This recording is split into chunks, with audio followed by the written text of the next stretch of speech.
तो नमस्कार मित्रों, आज हम जिस टॉपिक पर बात करने वाले हैं वो है चाय। आज हम ये जानेंगे कि चाय पीना सही है, गलत है, इसके क्या फ़ायदे हैं, क्या नुकसान है। मुझसे एक मित्र ने कमेंट के ज़रिए इंस्टाग्राम पर ये पूछा था कि मेरी उम्र मानो 20 साल है और मेरे पिता की उम्र 40 साल है और मेरी माँ, बहन और आसपास सभी लोग दिन में लगभग 4-5 बार चाय पीते हैं।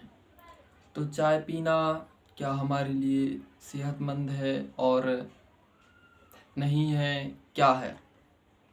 और साथ ही साथ उन्होंने ये भी पूछा है कि चाय का मेडिटेशन से, ध्यान से क्या संबंध है।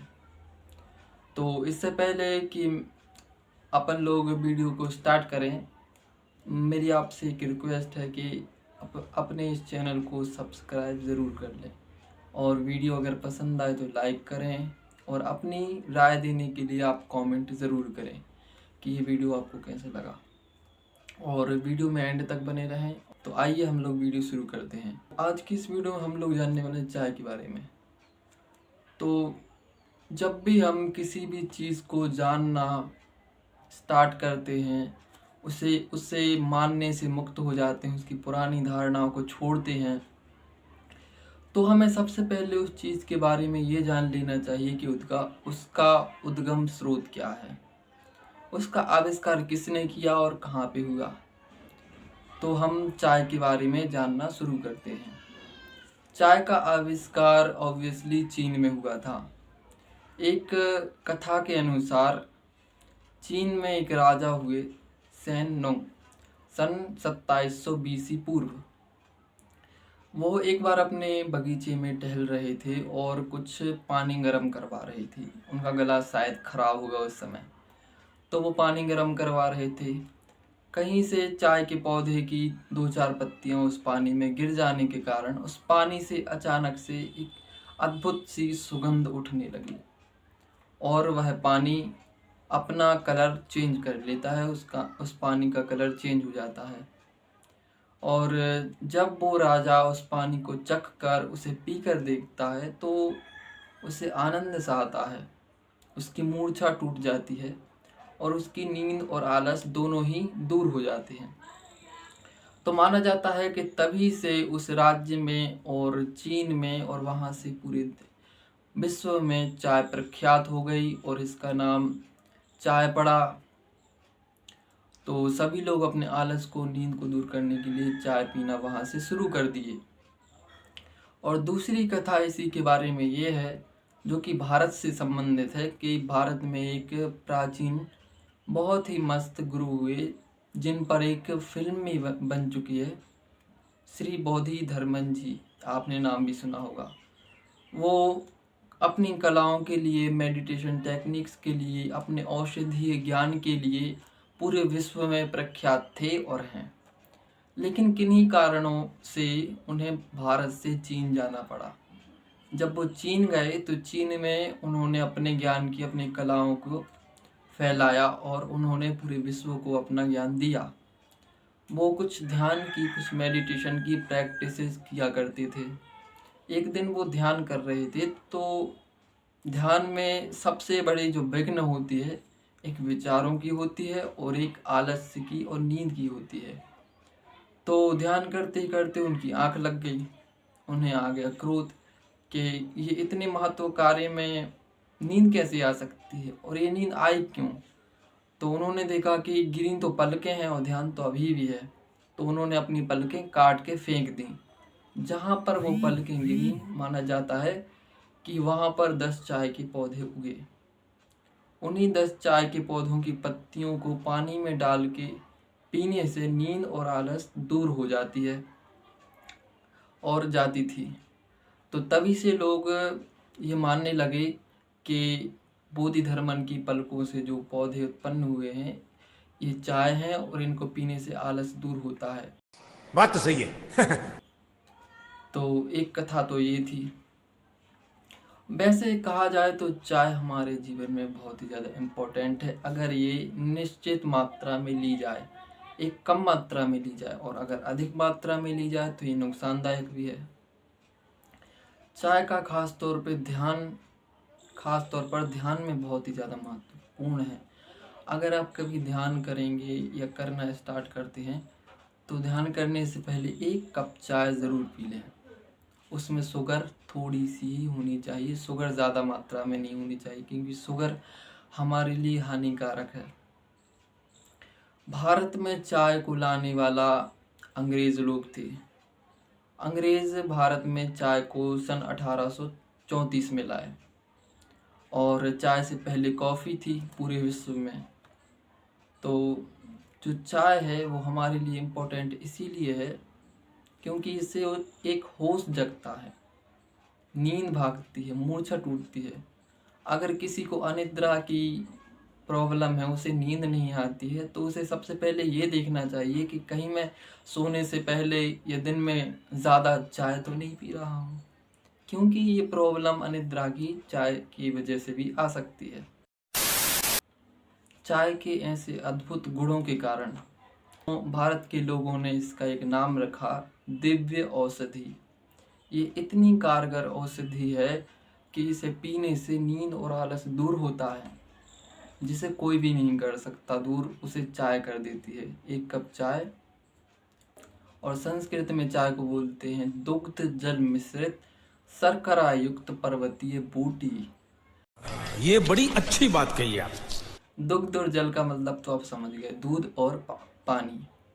शर्करा युक्त यानी शक्कर, मिश्रित यानी मिली हुई, पर्वतीय यानी पहाड़ों पर उगने वाली, वही असम अरुणाचल प्रदेश के पहाड़ों पर उगने वाली, पर्वतीय यानी पहाड़ों पर उगने वाली बूटी, बूटी यानी औषधि।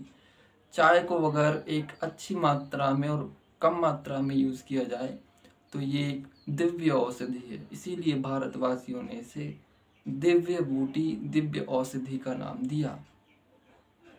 और ख़ास तौर पर बौद्धों में चाय का बहुत ही ज़्यादा महत्व है। अगर आप सोचिए, अगर चाय हानिकारक होती तो समस्त बौद्ध साधु संत लोग चाय को प्रेफर क्यों करते, चाय को पीने को क्यों बोलते?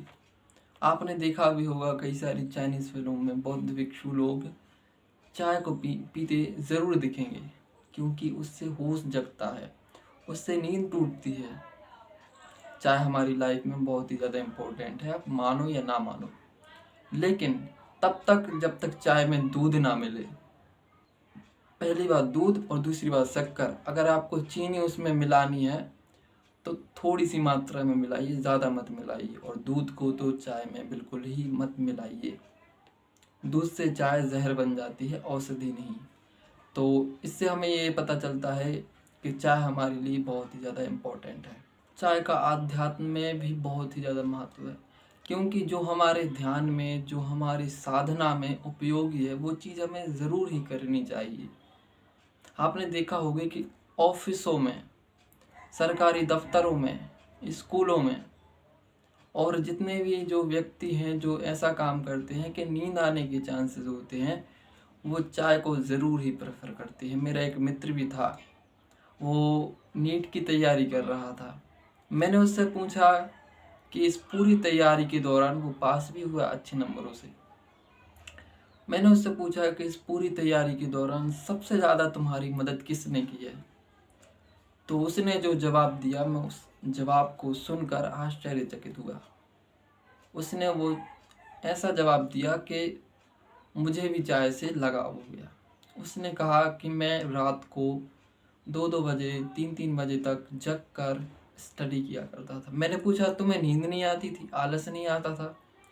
वो बोला पास ही में स्टोव रखा था और चाय का सामान रखा था, दूध में डालता नहीं था चाय में, तो वो मुझे नुकसान भी नहीं करी।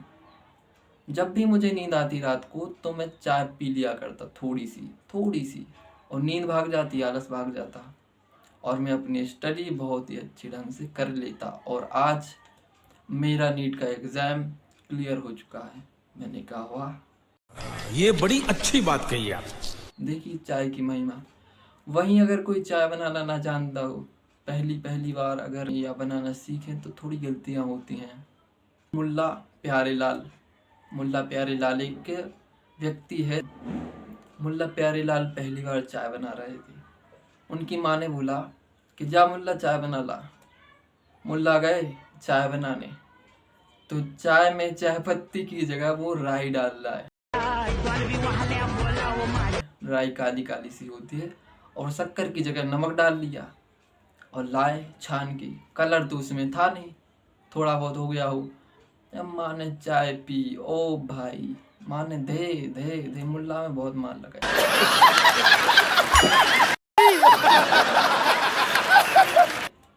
और चाय ऐसी चीज है कि बिना चाय के कोई काम भी नहीं बनता। घर रिश्तेदार आए, रिश्ता देखने वाले आए, रिश्ता हम कहीं लेके जाएं, तो सबसे पहले किसी चीज की खैर हो, गौर हो या ना हो, लेकिन चाय पहले। बात तो सही है। चाय लेंगे या कॉफी लेंगे? चाय पीजिए, ये लीजिए, चाय आ जाएगी। और अगर लड़की आएगी तो लड़की भी टाठी में चाय ही रख कर लाएगी। तो चाय हर जगह इम्पोर्टेंट है, ज़रूरी है, और उसकी पहले पूंछ है। चाय को बौद्ध लोग इसीलिए ज़्यादा प्रेफर करते हैं क्योंकि जो चीज़ हमारे ध्यान में, हमारी साधना में उपयोगी है, उसे हमें पहले करना चाहिए।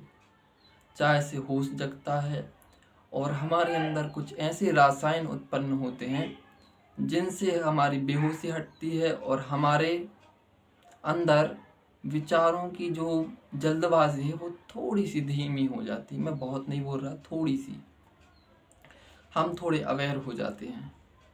तो चाय तो बहुत ही ज़्यादा इम्पोर्टेंट है, आपके लिए भी और मेरे लिए भी।